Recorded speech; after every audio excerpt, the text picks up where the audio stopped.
बिस्मिल्लाहिर्रहमानिर्रहीम, अस्सलाम वालेकुम। आप यूट्यूब चैनल देख रहे हो। मेरा नाम है अब्दुल रहमान। नाज़रीन, आज 9 मई है और आज मंडे का दिन है। आज हम पाकिस्तान की ताज़ा तरीन सूरत हाल और इस टाइम पाकिस्तान की इकॉनमी किस सूरत हाल में है वो आपको बताएंगे। स्टॉक एक्सचेंज जो है आज सुबह मार्केट ओपन हुई है, आज मंडे ईद की छुट्टियों के बाद, और 1500 पॉइंट जो है स्टॉक एक्सचेंज गिर गई है। मार्केट बिल्कुल क्रैश हो गई है। डॉलर जो है वो 190 के ऊपर ट्रेड हो रहा है। तीन जो दोस्त ममालिक हैं हमारे, जिनमें चाइना, सऊदी अरब और आप यूएई कह लें, उन तीनों माशी दोस्तों ने जो है हाँ, हमारी माशियत को सँभालने से और माशी मदद करने से इनकार कर दिया है। शहबाज शरीफ साहब जो कह रहे थे ना कि 3 अरब डॉलर का जो है, हम 8 अरब डॉलर का एक माशी पैकेज जो है वो लेके आ रहे हैं सऊदी अरब से, और बहुत अच्छा हो जाएगा। आईएमएफ से भी बहुत बड़ा पैकेज जो है हम लेके आ रहे हैं। तो कोई पैकेज-वैकेज नहीं मिला। सऊदी अरब ने भी 3 अरब डॉलर जो है वो वापस माँग दिए हैं और बिल्कुल साफ-साफ, चिटा-चिटा इनकार कर दिया है। इसी तरह यूएई ने भी इनकार कर दिया है और चाइना में ने भी बिल्कुल कोई माशी मदद करने का जो है वो कोई अभी तक उन्होंने डिसीजन नहीं लिया, और ना ही उन्होंने अभी तक कोई जो है शहबाज शरीफ साहब के दौरे की जो दावत है, जो शहबाज शरीफ साहब जाना चाह रहे थे चाइना का, अभी तक कोई डिसाइड नहीं हुआ। तो मुल्क की माशियत जो है वो बिल्कुल तबाह हाल है, तबाही के दहाने के ऊपर है। अभी 1-2 माह पहले आपने देखा था कि 26 अरब डॉलर के जो रिज़र्व्स थे इमरान खान साहब रख के गए थे, और उसके बाद मुल्क के सारे इशारिये, सारी इकॉनमी, जितने इंटरनेशनल अदारे हैं, ब्लूमबर्ग, आईएमएफ, सब कह रहे थे कि पाकिस्तान ने बिल्कुल सही जो है स्टेप्स लिए हैं और इसी तरह पाकिस्तान की जो मईशत है मुस्तहकम हो जाएगी अगर पाकिस्तान इसी तरह चलता रहा। लेकिन खैर, फिर रिजीम चेंज करना था और इंटरनेशनल एक प्लान था, उसके ऊपर अमल दरामद करना था और हुआ उसके ऊपर। और अब जो सूरत-ए-हाल है वो आप सब लोगों के सामने है। अगर आप लोकल मार्केट में जाके जो आम ज़रूरत-ए एशिया की चीज़ें हैं, उनका रेट पता करें तो आज जो मुर्गी है वो ₹510 मुल्तान में मिल रही है, और इसी तरह जो प्याज़ है, आलू है, हर चीज़ का रेट जो है वो आसमानों को छू रहा है। और महँगाई का जो जिन है वो मार्केटों में चिल्ला रहा है इस टाइम, और तबाही किस्म की जो महँगाई है इस टाइम मार्केटों में हो चुकी है। आज हम इसके साथ-साथ आपको बताएँगे कि मोहम्मद मालिक और जावेद चौधरी साहब एक रात को प्रोग्राम में बैठे हुए थे, जो कि बड़े एक नाम है एंकर उसके सहाफ़ियों में से। तो उन्होंने भी एक बयानिया बताया है, और उन्होंने बताया है कि अब आगे क्या होने जा रहा है। और जैसे कल आईएसपीआर की ब्रीफिंग आई कि जी फ़ौज को सियासत में मत घसीटा जाए, और ये कुछ जो सहाफ़ी हज़रात हैं, इनको चाहिए है कि ये अपने जो बयानात और जो अपनी ख़बरें हैं उनको फ़ौज से अलग रखें। तो उस बयानिए को लेकर, उस ख़बर को लेकर, नजम सेठी साहब की भी ख़बर आपको हम पहले दे चुके हैं कल के ब्लॉग में, कि वो कह रहे थे कि जनरल फैज़ हमीद जो भी करवा रहे हैं, सहाफ़ियों को डिक्टेशन दे रहे हैं, और बाकायदा जनरल बाजवा साहब और उनके कोर ग्रुप के जितने भी जनरल हैं 5-6, उनको प्रेशराइज़ करने की कोशिश की जा रही है। तो मोहम्मद मालिक और जावेद चौधरी साहब ने भी कल इसी तरह के कुछ बयानात दिए हैं, वो भी आपके सामने रखेंगे। इसके साथ-साथ बड़ी एक अफ़सोसनाक ख़बर, डॉक्टर रिज़वान जो कि एफआईए के डायरेक्टर थे, और शहबाज शरीफ साहब के केस के जितने भी उन्होंने वो थे सबूत थे वो इकट्ठे किए, और बड़ी मुश्किल से उन्होंने एक केस बनाया, और बड़ी मेहनत करके नाकाबिल तलाफ़ी जो सबूत थे वो जमा किए, और आज वो जो हैं उनको हार्ट अटैक हुआ है। और इसके ऊपर फिर कुछ हमारे जो शहबाज गिल साहब हैं और कुछ एंकर हज़रात हैं, उन्होंने ट्वीट्स किए हैं, बड़े इंपॉर्टेंट ट्वीट्स हैं, वो भी आपको बताएँगे। और इसी तरह का एक किस्सा पहले भी हो चुका था। फैसल जावेद जो कि मेरे कज़न थे, नैब में थे, और वो भी एक ऐसे ही केस की वो कर रहे थे, तहकीकात कर रहे थे, जो कि रेंटल केस था, और ये पीपल्स पार्टी के दौर की बात है। तो वो भी इसी तरह नैब क्वार्टर्स में खुदकुशी किए हुए मिले थे, और वो जब उनकी लाश को देखा गया तो उन्होंने पंखे से टांग कर जो है खुदकुशी की थी, और बाद में वो केस भी हुआ, और उनकी वो 5 वक़्त के नमाज़ी थे, और उनकी फ़ैमिली और कोई भी बंदा हम में से आज तक यकीन नहीं करता कि उन्होंने खुदकुशी की थी। तो वो भी किसी तरह का केस था।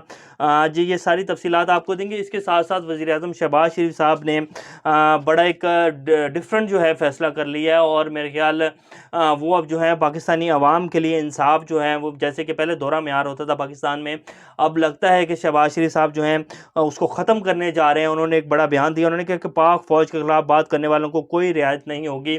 तो अब इस बयान के बाद लगता है कि वो जितने भी उनकी पार्टी के अरकान हैं, जिनमें नवाज़ शरीफ साहब, मरीम नवाज़ जो कि लीडर हैं नून लीग के, उसके बाद फिर ज़रदारी साहब, ख्वाजा आसिफ, परवेज़ रशीद, और कोई भी जो पाकिस्तान के ख़िलाफ़ बयान दे रहा है, जिनमें जितने भी एंकर्स हैं, जिनमें सलीम सहाफ़ी, हामिद मीर, जितने भी ये नून लीगी और जितने बड़े बड़े साफ़ी हैं इन सबको पकड़कर रेड वारंट जारी करने वाले हैं पीका ऑर्डिनेंस के तहत। तो ये सारी खबरें आज आप लोगों के सामने रखेंगे। इससे पहले अगर आप लोगों ने चैनल को सब्सक्राइब नहीं किया तो रेड बटन को प्रेस कर लें और बेल आइकॉन को प्रेस कर लें ताकि लेटेस्ट अपडेट्स आप लोगों को मिलती रहें और ये जो हमारा ताल्लुक है ऐसे ही जुड़ा रहे। सबसे पहले हम बात कर लेते हैं कि मोहम्मद मालिक और जावेद चोई साहब ने कल जो कहा है और कल जो उन्होंने खबर दी है वो कह रहे हैं कि फ़ौज ने कहा है कि जी इमरान खान को मैनेज हम करेंगे और आवाम को रिलीफ जो है शहबाज शरीफ साहब की हुकूमत देगी। और ये फैसला जब रजीम चेंज हुई थी तो ये बात तय हो चुकी थी दोनों पार्टियों में, दोनों अरकान में, यानी कि फ़ौज में और इस टाइम की हुकूमत जो है ये 14 जमातों ने मिलकर हुकूमत बनाई, इन लोगों में ये मामला तय हो चुके हैं कि जी आवाम को जो रिलीफ है वो हम देंगे और इमरान खान साहब को आपने मैनेज करना है।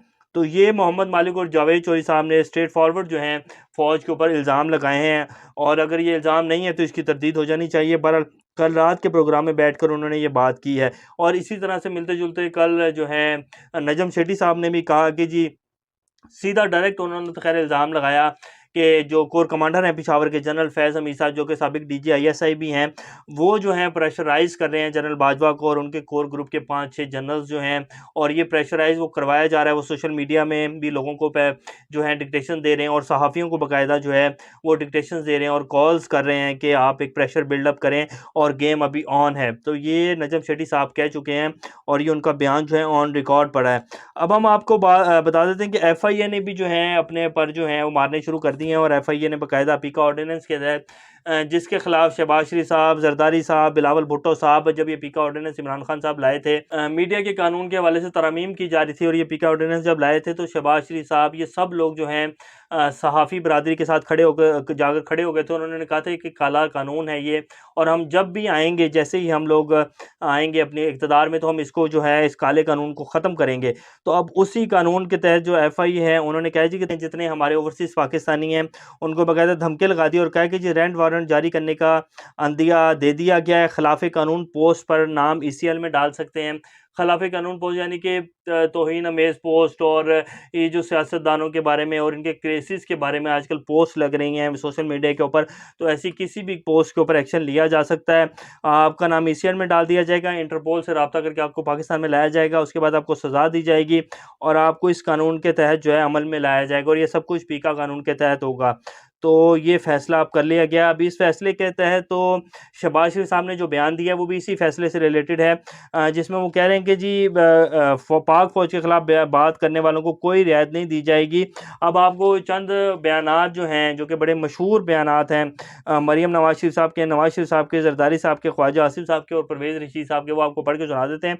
बाकी जो बयानात हैं वो तो बहुत पीछे रह जाते हैं इनसे। मरीम नवाज़ शरीफ साहब का एक मशहूर ये बयान है जिन्होंने कहा था ये जो दहशतगर्दी है इसके पीछे वर्दी है।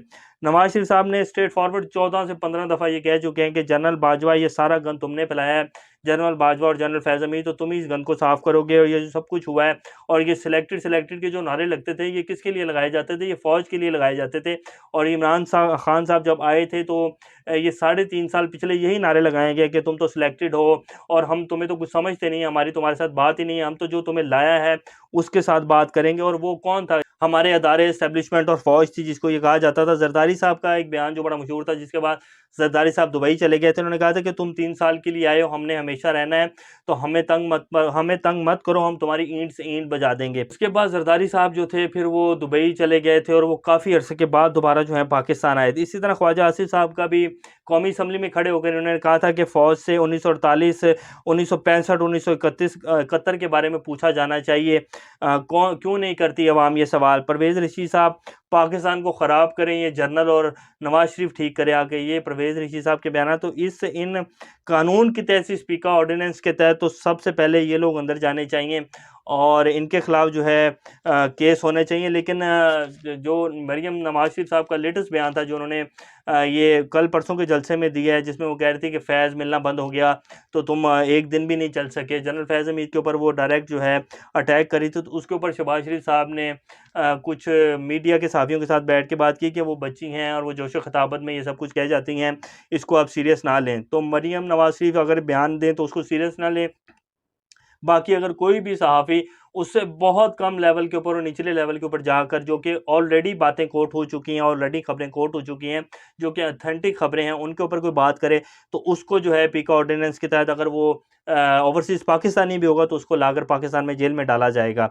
तो ये इंसाफ जो है मिलना शुरू हो जाएगा पाकिस्तानी अवाम को, और पाकिस्तान अब तरक्की करने जा रहा है। डॉलर 190 के ऊपर हो गया है, स्टॉक मार्केट बिल्कुल क्रैश हो गई है, और बाकी अल्लाह ही खैर करे मुल्क के जो हालात चल रहे हैं। अब हम आपको बता देते हैं कि FIA के जो बहादुर अफसर थे, ये आपकी स्क्रीन के ऊपर तस्वीर भी चल रही है उनकी। डॉक्टर रिजवान साहब अचानक दिल का दौरा पड़ने से खालकी की किससे जा मिले, ये अरशद शरीफ साहब का ट्वीट है जो मैं आपको पढ़ के सुना रहा हूँ। उन्होंने शहबाज शरीफ ख़ानदान के ख़िलाफ़ नाकाबिल तलाफ़ी सबूत जमा किए थे, और यही वो डॉक्टर रिजवान है जिनका शहबाज शरीफ साहब ने वज़ीर-ए-आज़म बनते ही ट्रांसफ़र कर दिया था। और फिर जब केस लगा इनका हाई उधर अदालत में, तो उन्होंने कहा कि जी डॉक्टर रिजवान साहब जो हैं उनका तो वो ट्रांसफ़र हो गया है, तो अभी नए जो ऑफ़िसर आएँगे उन्होंने केस पढ़ना है, फिर वो हाज़िर होंगे। तो ये काम शहबाज शरीफ साहब ने आते ही किया था कि उनका ट्रांसफ़र कर दिया था। यकीन नहीं आ रहा कि उनकी वफ़ात हो गई है, उनकी वफ़ात कुदरती है। ये अरशद शरीफ साहब का ट्वीट है। इसके साथ-साथ डॉक्टर शहबाज गिल ने भी बड़ी कुछ अहम बातें की हैं, वो बताना आपको लाज़मी। ये कोई नई बात नहीं है, इसी तरह से कत्ल किया जाता है लोगों को इस मुल्क में। मेरी खबर कार एक्सीडेंट की आनी थी, जैसे इनकी हार्ट अटैक की आई है। सब कुछ इतना अच्छा मैनेज किया जाता है कि जैसे कि वाक़या कोई इत्तफ़ाक़ी हादसा है। पहले इसी तरह से नैब के ऑफ़िसर को कत्ल किया गया था, बाद में खुदकुशी करार पाए। ये बिल्कुल नैब फैसल जावेद साहब की बात करें, जो कि मेरे कज़न हैं, और इनको इस्लामाबाद में जो है नैब के क्वार्टर्स में हुआ था, जो भी इनके साथ केस हुआ था, और इनकी जो है सुबह इनके कमरे से पंखे से टंगी हुई लाश मिली थी, और बाकायदा फिर केस भी किया गया था। लेकिन और जितना कि इंसाफ पाकिस्तानी आम आवाम को मिलता है, अब सब लोगों के सामने है। तो उन्होंने कहा और कितने कत्ल करने हैं। इसी तरह अयान अली के वाक़ये में जो गिरफ़्तार करने वाले ऑफ़िसर थे, उनको भी कत्ल कर दिया गया था। ये शहबाज गिल साहब का ट्वीट है। और इस माफ़िया ने, ये इम्पोर्टेड रजीम दिन दहाड़े लोगों को कत्ल कर रही है, मनसूबाबंदी करके इसको हादसा करार दिलवा रही है। शहबाज गिल साहब तो कह रहे हैं कि ये कत्ल नहीं है, ये कत्ल है बाकायदा, और ये सारा मैनेज करके किया गया है। तो ये इस टाइम की कुछ सिचुएशन है पाकिस्तान की। और इकॉनमी के हवाले से अगर हम बात करें, तो पाकिस्तान की जो मईशत है वो बिल्कुल तबाही के दहाने के ऊपर पहुंच गई है। शहबाज शरीफ साहब और हुकूमत से बिल्कुल भी कुछ भी कंट्रोल नहीं हो रहा। जरदारी साहब जो हैं, उन्होंने वफाक में जितनी भी आइनी वजारतें थी वो सारी ले ली हैं, और शहबाज शरीफ चाहते हैं कि मुल्क इलेक्शन की तरफ चले जाएँ, क्योंकि अगर मज़ीद टाइम वो गेन करेंगे तो उनकी जो सियासत है उनका धर्म तख्ता हो जाएगा। और जरदारी साहब बिल्कुल भी नहीं चाहते कि मुल्क जो है वो इलेक्शंस की तरफ जाए। उन्होंने मेरे ख्याल सोचा हुआ है कि नून लीग की जो सियासत है उसको जो है मैं दफना कर ही जो है इलेक्शंस की तरफ जाएंगे। तो अब ये सिचुएशन चल रही है, और आवाम जो है वो इमरान खान साहब के साथ खड़ी है, इसमें कोई शक वाली बात नहीं है। और अगर किसी को गलत फहमी है, तो उसका अंदाज़ा जो है, अगर इमरान खान साहब लॉन्ग मार्च का ऐलान कर देते हैं, तो तब हो जाएगा कि आवाम किसके साथ खड़ी है।